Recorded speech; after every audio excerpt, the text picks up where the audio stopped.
வாங்க இன்னைக்கு நெத்திலி மீன் பொரியல் எப்படி செய்யலாம்னு பார்க்கலாம். 2 ஸ்பூன் வரமிளகாய் தூள் சேர்த்துங்க, 1 ஸ்பூன் கரம் மசாலா சேர்த்துங்க, 1 ஸ்பூன் மல்லித்தூள் சேர்த்துங்க, 2 ஸ்பூன் சோள மாவு சேர்த்துங்க, 1 ஸ்பூன் இஞ்சி பூண்டு பேஸ்ட்டு சேர்த்துங்க,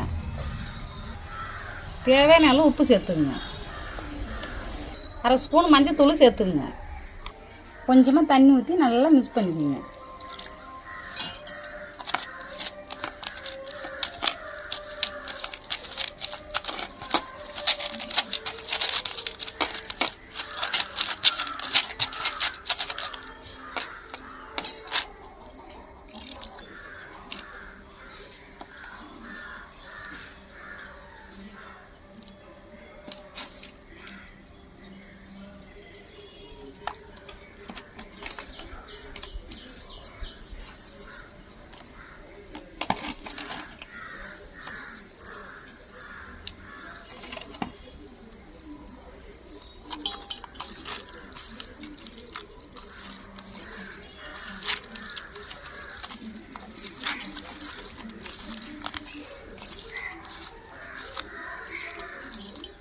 இதில் 1/2 எலுமிச்சை பத்தை பிசைஞ்சு விட்டுங்க.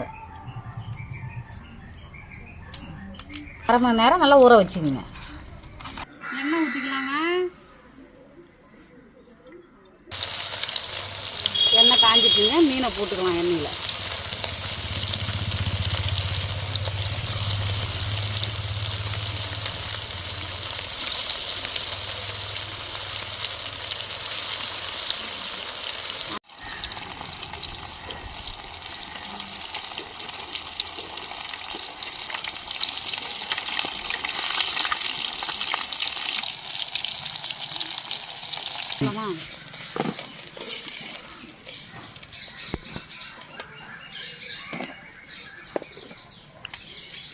அவ்வளோதாங்க, நெத்திலி மீன் பொரியல் ரெடி.